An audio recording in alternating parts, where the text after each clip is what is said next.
Luar biasa kesaksian daripada keluarga Bapak Tambunan dan anak-anak yang sudah menceritakan kehidupannya. Saya sedikit cerita, ada seorang ibu yang tinggal bersama dengan seorang anak karena suaminya sudah meninggal. Jadi ibu ini memang sangat miskin sekali, sehingga mereka harus tinggal di sebuah pedesaan yang sangat jauh daripada kota. Jadi ibu ini tidak ada ladang, tidak ada pekerjaan yang lain selain daripada dia menjual dagangan orang lain. Jadi ibu ini menjual tahu ke sebuah kota. Jadi setiap pagi ibu ini harus bangun pukul 4 pagi dan dia harus meninggalkan anaknya di rumah waktu masih dalam keadaan tidur. Jadi ibu ini setiap pagi dia harus bangun cepat-cepat pukul 4 pagi dan dia mengambil dagangannya dari orang lain. Dia harus ambil itu dan ketika laku baru dia kembalikan modalnya. Jadi setiap pagi ibu ini melakukan kegiatan itu, setiap pagi. Dan yang hebatnya, setiap pagi ibu ini gak pernah lupa untuk berdoa sebelum dia keluar dari rumah. Pada suatu pagi, seperti biasa yang dilakukan ibu ini, sebelum dia keluar dari rumah, ibu ini berdoa terlebih dahulu. Dia berkata, Tuhan, hari ini aku mau kembali jualan. Kau tahu Tuhan, hanya inilah kehidupan kami. Buatlah jualanku laris dan laku, supaya kami hidup bersama dengan anakku. Lalu ibu ini keluar dari rumah. Dia cium kening anaknya, karena anaknya masih kecil. Lalu ibu ini menggendong jualannya. Kebetulan dari rumah untuk menuju simpang. Karena dari simpang itu dia harus naik mobil ke pajak. Kurang lebih perjalanan dia sekitar 1,5 kilo. Dia harus jujur jualan ini. Bayangkan jam 4 pagi belum ada terang yang menerangi perjalanannya. Tapi ibu ini melakukan seperti biasa. Nah, karena malam itu datang hujan. Karena ibu ini memang jalan di tepi. Karena ada sawah di sepanjang perjalanan. Karena hujan malam itu, ibu ini terpeleset. Lalu dia masuk ke sawah itu, tumpah semua tahunya. Sudah tumpah dan hancur tahu itu. Dan kakinya pun keseleo. Tapi ibu ini sambil menahan kesakitan, dia sambil ngomong kepada Tuhan, Tuhan, kenapa aku hari ini jatuh Tuhan? Biasanya gak pernah aku jatuh. Dia mulai mengucapkan perkataan yang kalah. Kenapa seperti ini kau Tuhan? Gak lupa aku berdoa tadi pagi. Tapi kenapa aku harus jatuh hari ini Tuhan? Lihatlah Tuhan, jualanku sudah hancur. Apalah mau kami makan hari ini bersama dengan anakku? Lalu sambil dia marah-marah sama Tuhan, dia ambil tahunya. Dia kembalikan lagi ke tempat seperti biasa. Tahunya sudah kotor, tahunya sudah hancur. Sambil dia marah-marah, sambil dia jalan dengan keadaan pincang. Dan dia mana tahu nanti laku, dia pergi lagi ke simpang. Rupanya sampai di simpang dia berpikir, aku pasti bisa, kalaupun nanti tahu kini kotor pasti masih bisa dicuci nih. Berapa yang laku, berapalah, yang penting ada nanti hasil jualanku supaya kami bisa makan dan aku bisa mengembalikan modal. Rupanya sampai di simpang, seseorang lewat. Dia bilang, udah lewat mobil karena cuma satu mobil dari kampungnya untuk ke pajak. Wah, tambah marahlah ibu ini kepada Tuhan. Tuhan, kau gak adil Tuhan. Sampai setega ini kau Tuhan. Sudah aku jatuh ke sawah dan kakiku sudah keseleo dan daganganku pun sudah hancur. Sekarang ditinggalkan mobil aku Tuhan. Gak adil kau Tuhan, gak adil. Padahal cuma sekalinya dia mengalami musibah. Langsung dia ngomong sama Tuhan, kau nggak adil Tuhan. Lalu ibu ini kembali pulang dengan hati yang marah kepada Tuhan, dengan emosi yang tinggi. Dia langsung cap dalam hatinya, Tuhan itu tidak adil, Tuhan itu gak sayang kepada dia. Lalu dia pulang ke rumah. Sampai di rumah, anaknya sudah bangun. Dia bilang, "Mak, kenapa cepat kali bangun? Pulang dari pajak." Lalu ibu ini ngomong, "Ibu nggak jadi ke pajak karena ibu jatuh tadi ke sawah." Lalu ibu ditinggalkan mobil. Dan tahu ini pun sudah hancurnya ini karena jatuh tadi. Lalu kembali ibu tadi. Setelah sampai di rumah, dia tetap marah-marah kepada Tuhan. "Tuhan, kau nggak adil Tuhan. Kau nggak sayang kepada kami. Kau tega sama kami Tuhan." Seperti itulah. Lalu seseorang ibu datang ke rumah ibu ini tadi. Dia bilang, "Ibu, kenapa kau nggak ke pajak?" Lalu ibu ini dengan hati yang masih emosi, "Kayak mana mau ke pajak? Aku jatuh tadi pagi mau berangkat ke pajak. Lalu daganganku pun jatuh. Sampai kakiku pun keseleo. Lalu aku ditinggalkan mobil. Jadi kurasa Tuhan itu nggak sayang sama aku. Kurasa Tuhan itu nggak adil sama aku." Lalu seorang ibu yang datang tadi yang ngomong, "Jangan ngomong gitu ibu. Harusnya ibu bersyukur sama Tuhan." "Loh, gimana mau bersyukur? Aku sudah mengalami musibah yang besar. Apalah mau ku bilang nanti sama tokehku, tahunya nggak laku dijual. Dan kalau ku pulangkan pun nggak mungkin dia mau." Lalu ibu yang datang tadi ngomong, "Ibu, harusnya ibu bersyukur sama Tuhan. Kenapa? Tadi ku dengar mobil yang biasa ibu tumpangi itu jatuh ke jurang. Dan semua yang ada di mobil itu mati semua." Ibu ini tadi terkejut. Berarti Tuhan izinkan aku jatuh supaya aku terlambat, supaya aku nggak masuk ke jurang itu, supaya aku nggak naik ke mobil itu. Mulailah emosi ibu tadi reda. Dia mulai tarik kalimatnya, "Terima kasih Tuhan. Rupanya atas seizin-Mu rupanya aku tadi jatuh Tuhan, supaya aku nggak naik mobil itu dan aku nggak ikut masuk ke jurang." Ibu ini mulai tarik setiap perkataannya. Tarik perkataannya. Lalu ibu yang datang tadi, "Udahlah ya, aku mau pergi ke ladang." Lalu beberapa menit kemudian datang seorang bapak-bapak. "Ibu, masih ada tahumu yang nggak laku?" "Masih banyak Pak, kebetulan hari ini aku nggak ke pajak." "Kenapa rupanya?" "Kebetulan aku baru beli ternak. Jadi aku mau kasih ternakku itu pakai tahu, karena itu katanya makanannya. Tapi ini tahuku ini nggak lagi utuh, udah kotor." "Nggak apa-apa karena ke ternaknya." Hati ibu ini mulai hancur. Dia berpikir tadi tahunya nggak laku. Rupanya ada seorang bapak-bapak membeli tahunya. 2 kali Tuhan tolong. Tapi dalam pikirannya Tuhan itu jahat. Tapi semuanya atas rencana Tuhan. Dalam cerita yang perlu saya sampaikan tadi, mari kita ambil hikmahnya.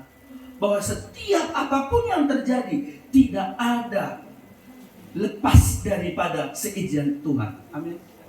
Tidak ada lepas daripada tanggung jawabnya Tuhan. Kalaupun kita berpikir, "Tuhan kenapa seperti ini?" Saya mau bilang kepada kita, semuanya itu sudah diatur oleh Tuhan. Kita boleh baca satu ayat. Roma pasal 12 ayat 12. Kalau ada kitabnya boleh dibaca. Kalau tidak ada, coba kita dengarkan. Roma pasal 12 ayat 12. Beginilah firman-Nya. "Bersukacitalah dalam pengharapan, sabarlah dalam kesesakan, dan bertekunlah dalam doa." Saya baca dalam bahasa terjemahan sehari-hari, dia sampaikan seperti ini. "Hendaklah saudara berharap kepada Tuhan dengan gembira, sabarlah dalam kesusahan, dan tekunlah berdoa." Firman Tuhan yang kita dengar ini adalah tulisan daripada seorang rasul. yang bernama Paulus. Dia bilang, kita harus bergembira di dalam kesesakan. Ada 3 hal yang perlu kita pelajari dalam ayat ini. Yang pertama adalah bersukacita dalam pengharapan. Lalu yang kedua, sabar dalam kesesakan. Dan yang ketiga adalah bertekun dalam doa. Apa artinya bersukacita dalam pengharapan? Bersukacita artinya tetap memiliki pengharapan dan tetap optimis di dalam menjalani kehidupan ini. Kenapa kita harus bersukacita di dalam pengharapan? Karena pengharapan menjadikan hidup penuh dengan damai. Saya mau sampaikan kepada kita, bahagia tidak ditentukan dengan apa yang kita punya, tapi bahagia ditentukan ketika kita bersyukur dengan apa yang kita punya. Sekali lagi, bahagia tidak ditentukan dengan apa.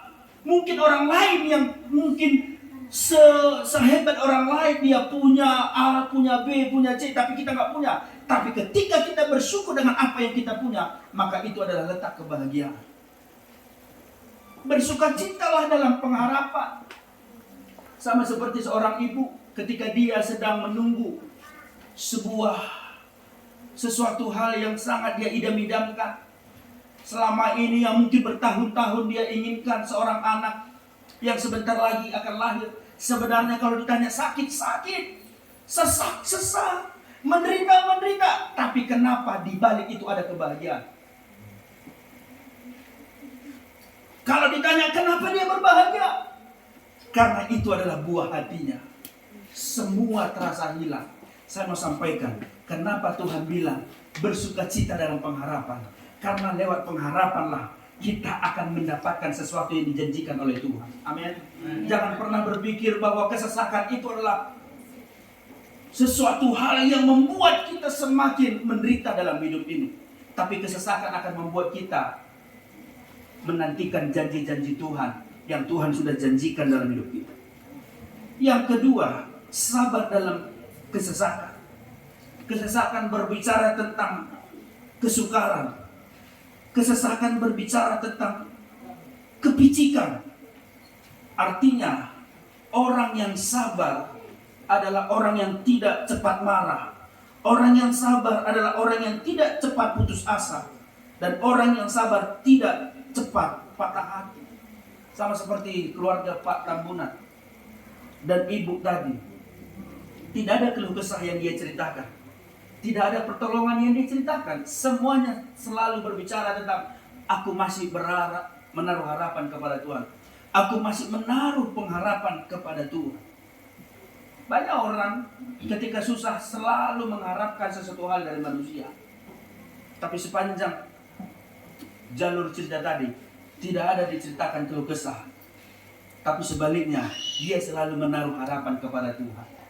Walau tidak makan nasi 1 hari, tapi dia tidak pernah menaruh keluh kesah. Dia selalu berkata kepada Tuhan, kuatkan aku Tuhan, supaya aku bisa sanggup mengerjakan pekerjaanku ini. Jadi Bapak Ibu Saudara, Paulus bilang sabarlah dalam kesesakan. Memang kesesakan adalah sebuah penderitaan Bapak Ibu Saudara. Tapi kuncinya di situ kita harus sabar. Amin. Maaf Pak Pendeta, saya harus namai Bapak ya. Oke. Nanti marah nanti Ibu, ini Pak Arabi selalu dinamai Pak Gembala kami ini kata. Kita harus sabar Bapak Ibu Saudara dalam kesesakan. Namanya sudah sesak, nggak ada lagi jalan yang lain. Satu-satunya caranya adalah cukup sabar. Bagaimana bisa kita sabar? Selalu sekali lagi menaruh harapan kepada Tuhan. Anggaplah kesesakan itu sebuah pintu terakhir bagi kita, sehingga kita boleh mendapatkan apa yang kita inginkan. Tanpa kesesakan, saudara tidak akan melihat bagaimana hebatnya Tuhan itu. Dalam kondisi kita, dalam kesesakan kita lah, kita akan melihat betapa hebatnya Tuhan. Saudara nggak bisa melihat hebatnya Tuhan ketika saudara nggak sesak. Percayalah Bapak Ibu Saudara, waktu kita dalam keadaan susah, dalam keadaan menderita, dalam keadaan sesak, disitulah sebenarnya kita harus sabar. Karena sebentar lagi pengharapan menjadi kenyataan. Amin. Lalu yang ketiga adalah bertekun dalam doa. Saya suka dengan ayat ini Bapak Ibu Saudara. Satu-satunya ayat bercerita yang sangat-sangat pendek, itu tentang doa. Nggak ada yang lain. Saudara baca di 1 Tesalonika 5 ayat 17. Kalau ada lebih pendek daripada itu luar biasa. Apa isinya Bapak Ibu? Cuman itu, titik. Tapi maknanya luar biasa. Tetaplah berdoa. Paulus bilang, udah tetap berdoa aja, nggak ada yang lain. Jadi Bapak Ibu Saudara, benar yang disampaikan oleh Ibu tadi. Nggak ada cara yang lain ketika kita boleh kuat menghadapi sesuatu hal. Nggak ada cara yang lain ketika kita bertahan menghadapi sesuatu hal, kecuali kita tetap berdoa. Amin. Ada 3 hal yang perlu saya sampaikan tentang makna daripada doa Bapak Ibu Saudara. Yang pertama adalah kenapa kita harus bertekun dalam doa. Sama seperti yang diajarkan oleh Rasul Paulus. Yang pertama adalah doa membuat kita semakin mengenal Tuhan kita. Saudara nggak perlu mengenal yang lain, tapi saudara harus tetap menginginkan kita harus perlu Tuhan, mengenal Tuhan. Makanya Bapak Saudara, saya sangat tertarik dengan seorang hamba Tuhan dengan perkataan seperti ini. Kita harus mencari Tuhan, maka bonus-bonusnya akan ditambahkan. Jangan cari bonusnya. Kenapa? Karena kita tidak akan mengenal siapa yang memberikannya. Jadi Bapak Ibu Saudara, Rasul Paulus bilang, selain daripada kita harus menaruh harapan, selain daripada kita harus sabar, yang harus penting adalah tetaplah berdoa. Bertekunlah berdoa. Setialah berdoa Bapak Ibu Saudara. Berdoa itu bukan hanya sebatas ketika kita mau makan, mau tidur. Doa itu adalah suatu ungkapan hati kita kepada Tuhan kita Bapak Ibu Saudara. Semakin engkau suka berdoa, semakin engkau tetap berdoa, semakin engkau tekun berdoa, semakin kita kenal Tuhan. Yang kedua Bapak Ibu Saudara, kenapa kita harus bertekun dalam doa?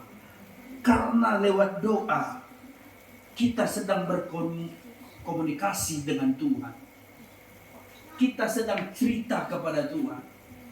Jangan karena kita perlu baru doa sama Tuhan. Biasanya kan kalau mau naik kelas atau mau kuliah anak kita, atau mau perlu kita sarankan sama kita, berdoa kalian, udah mau ujian ini, berdoa kalian, udah mau tamat kalian, berdoa ya. Kalau cari pekerjaan, nah selama ini nggak dibilang berdoa. Tiba giliran perlu berdoa kalian. Tapi saya yakin kita semua di sini belajar bertekun dalam berdoa. Amin. Yakinlah Bapak Ibu Saudara, tidak ada cara yang lain selain daripada tekun berdoa. Karena ketika kita berdoa, kita sedang cerita kepada Tuhan. Kita sedang berkomunikasi dengan Tuhan. Kita sedang curhat dengan Tuhan. Jangan kita lebih banyak curhat dengan tetangga daripada kepada Tuhan. Jangan seperti orang sana Bapak Ibu. Kalau kebaktian dia 1 jam sampai mau tidur dia, ngantuk dia, apalagi dia dengar khotbah. Lama kali Pak Pendeta ini khotbah. Aduh, udah ngantuk aku ini. Sudah selesai, amin. Kalian tahu ya si A itu tadi nggak gereja dulu, sampai 3 jam tahan dia menceritakan si A tadi. Tapi 1 jam ngantuk dia. Padahal Bapak Ibu, komunikasi dengan Tuhan itu semakin kita mengenal Tuhan yang sesungguhnya. Yang ketiga, yang terakhir adalah kenapa kita harus bertekun dalam doa? Karena Tuhan dapat melakukan banyak hal lewat doa. Amin. Sama seperti sebuah pujian berkata, saat berdoa Tuhan bekerja, Tuhan kan tangannya. Oke, sampai di situ. Karena saya nggak tarik dengan lagu itu. Jadi Bapak Ibu Saudara, saat berdoa Tuhan menggerakkan tangannya. Saya bersyukur kesaksian Ibu tadi sangat sangat memberkati saya. Kenapa? Kadangkala memang kita ini sebagai orang percaya, kita percaya disebut ketika menghadapi masalah. Kita kuat enggak? Kita bertahan enggak? Kalau lagi banyaknya berkat kita, pas gajiannya kita, banyak pula yang laku jualan kita, Tuhan terima kasih Tuhan. Persoalannya waktu posisi kita ditukar dengan ibu tadi, masih sanggupkah kita bilang terima kasih Tuhan, aku masih bisa seperti ini? Tapi kadang-kadang kita nggak sanggup Bapak Ibu Saudara. Kenapa? Sekali lagi, karena kita belum menyerahkan sepenuhnya kepada Tuhan. Jangan nilai Tuhan dengan berkat, tapi nilailah Tuhan karena kita masih ada sampai hari ini. Puji Tuhan, Tuhan Yesus memberkati. Saya undang kita boleh menaikkan satu pujian.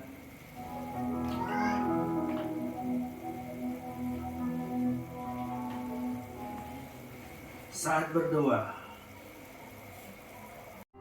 Kalau tahu lagunya, boleh kita bernyanyi bersama-sama.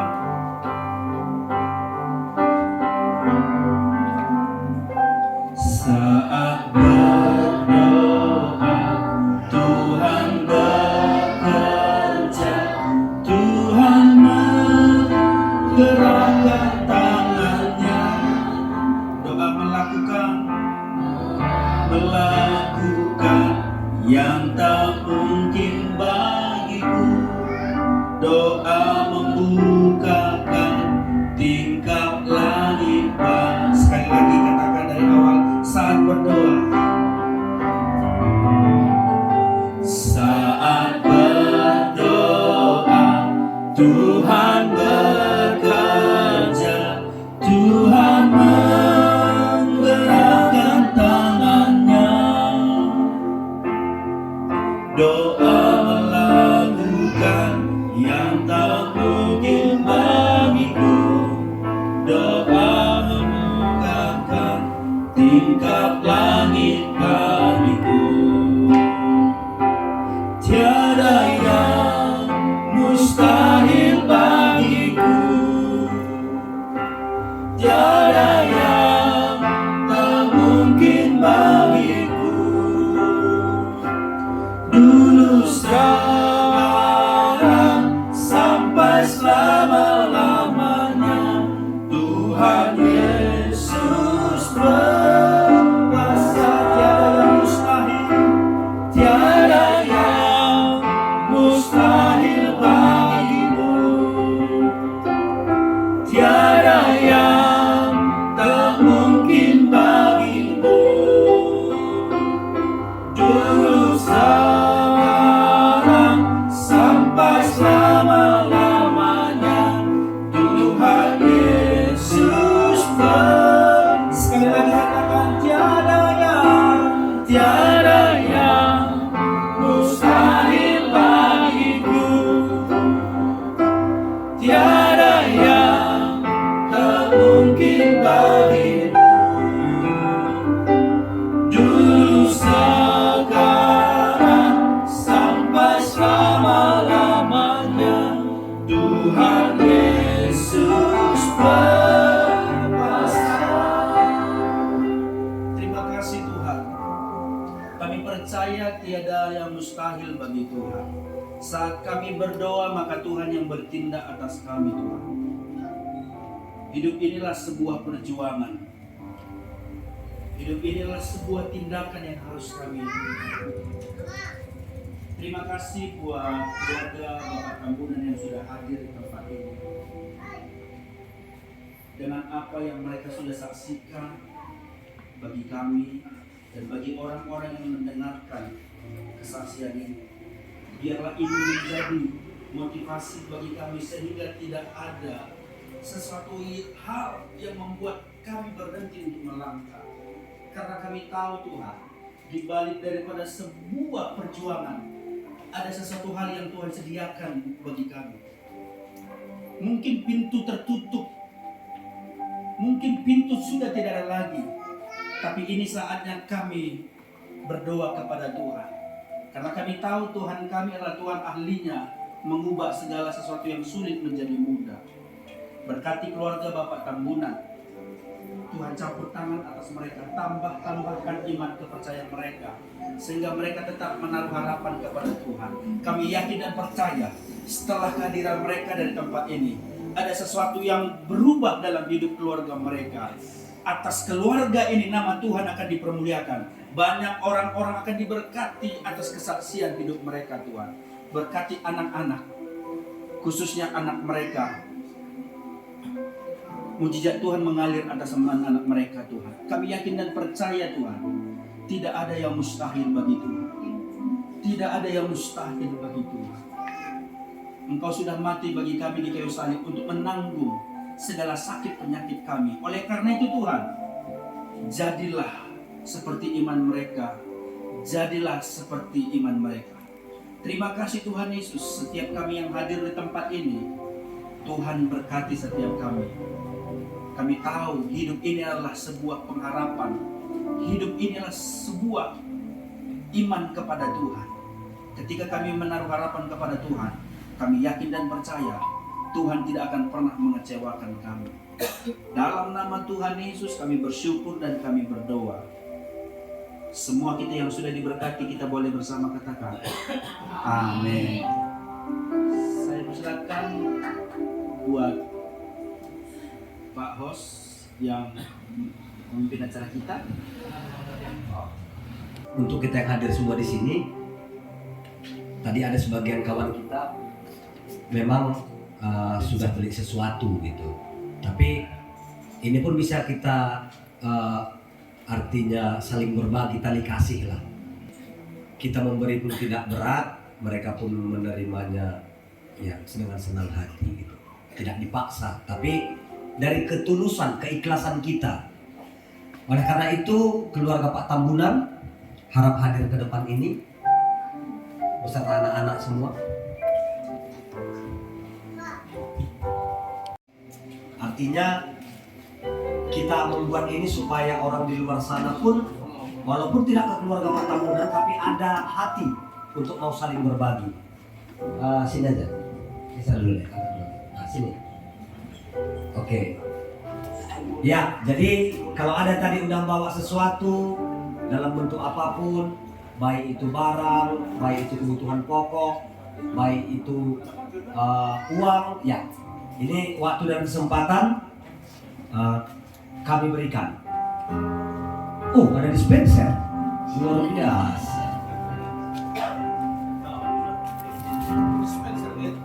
Ya, jadi kami dari komunitas Bengkel Kehidupan sangat terinspirasi dengan kehidupan keluarga Tambunan. Kami juga bukan yang bisa dibilang orang yang berlebih, tapi karena kita di dalam Tuhan ada satu bentuk apresiasi terhadap keluarga Bapak. Kami hanya berpesan, tetaplah pada iman dan pengharapan. Dan kepada adik-adik kami berempat, mudah-mudahan apa tadi cita-citanya, yang tua polisi, yang ini polisi, yang ini tadi tentara ya, tentara. Semoga terkabul. Semoga Bapak menerimanya dengan senang hati. Kami akan mendoakan keluarga Bapak, Bapak juga mendoakan komunitas ini agar selalu bisa bermanfaat untuk masyarakat luas dan selalu bisa menjadi komunitas yang solid di dalam kehidupan. Terlebih-lebih untuk mempermuliakan nama Tuhan kita Yesus Kristus. Ya, udah bisa disahkan.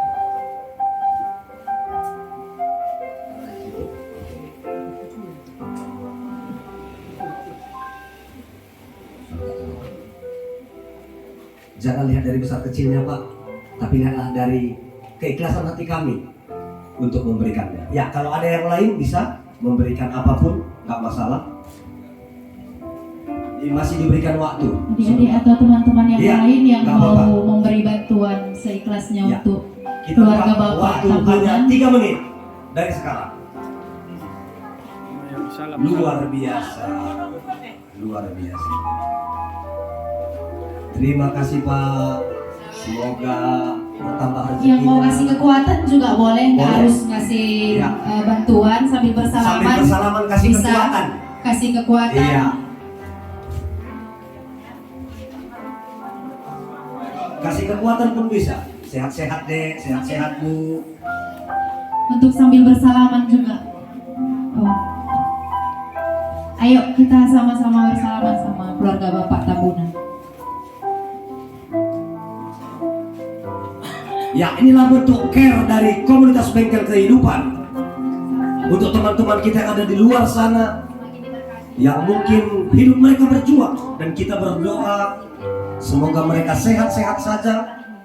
Apa yang dicita-citakan oleh Andika, Agus, Theo ini dapat tercapai cita-citanya.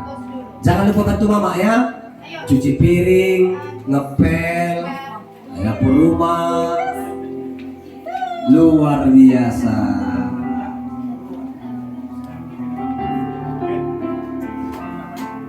Luar biasa Bang Putra. Sehat-sehat Bang Put, dapat jodoh yang cantik. Oke, mantap. Ya, bosnya juga nggak mau ketinggalan lah. Nanti katanya hanya ngomong doang ya kan. Kasih jajan. Jajan ya.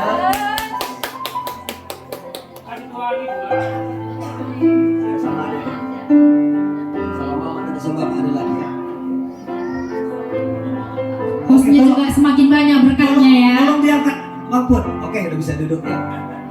Duduk aja bisa nanti dia. Ya, bisa nanti diangkat. Terima kasih untuk kita semua di sini. Dan semoga keluarga ibu juga semakin diberkati, semakin jadi motivasi lagi untuk banyak orang ya bu. Ya.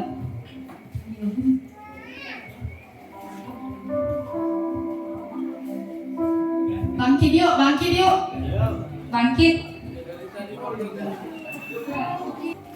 Sebelum kita pulang dan istirahat, mari digerak-gerakkan sedikit badannya, bakar kalori. Coba tos kiri kanan dulu, tos. Tos termulia nama Tuhan dengan motivasi malam ini. Tos dulu orangnya, Andika, bapak sama ibu, tos bapak sama ibu, tos bapak sama ibu. Karena nama Yesus, mari maju, nyatakan kuasanya.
Terima kasih untuk semua yang sudah hadir di sini. Terima kasih untuk keluarga Bapak Tambunan dan Ibu Panggabean yang sudah banyak memberi kita di sini motivasi. Semoga bengkel kehidupan bisa semakin menjadi berkat dan semua yang hadir di sini juga sama-sama bersama melayani untuk kemuliaan Tuhan. Kita persilakan Bapak Ketua untuk membawa doa penutup. Karena acara kita sudah selesai, kita mengucapkan syukur pada Tuhan, kita berdoa. Bapa kami dalam surga, kami sungguh mengucap syukur pada saat ini Tuhan, karena kami bisa bersama-sama mendengarkan apa yang teman kami alami dalam kehidupan ini. Biarlah itu jadi motivasi bagi kami yang sehat-sehat, yang kami banyak pekerjaan, supaya kami juga Tuhan bisa berharap pada Tuhan saja. Karena segala sesuatu yang ada pada kami datangnya daripada Tuhan. Karena itu Tuhan, Engkaulah yang berbicara pada kami, supaya kami bisa juga berbuat apa yang baik demi teman kami dan semuanya untuk kemuliaan Tuhan. Begitu juga Tuhan, sebentar kami akan berpisah dari tempat ini. Tuhan yang menyertai kami di perjalanan, biarlah kami sampai ke rumah kami masing-masing dalam keadaan selamat dan sehat. Inilah doa kami Bapa, dalam nama Yesus Kristus kami telah berdoa dan ucap syukur. Amin. Amin. Sesi foto bersama. Terima kasih untuk Bapak Ketua. Sesi Sisi foto dengan keluarga Bapak Tambunan dan Bapak dan Ibu Panggabean dan semua yang hadir di sini. KBK hidup dalam iman dan pengharapan.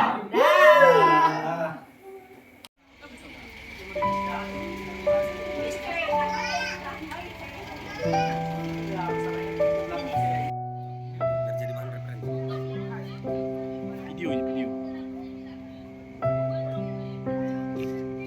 Foto.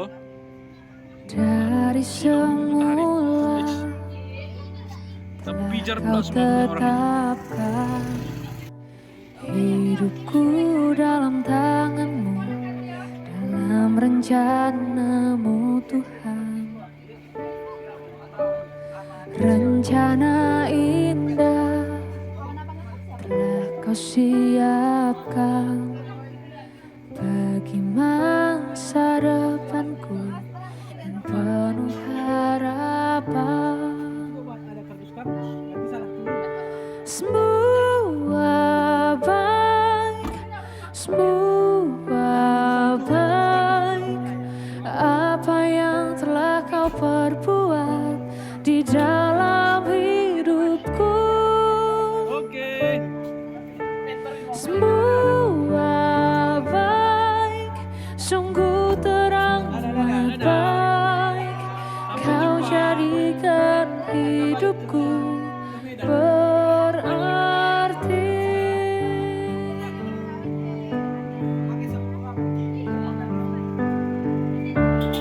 Dari semula telah kau tetapkan hidupku dalam tangan.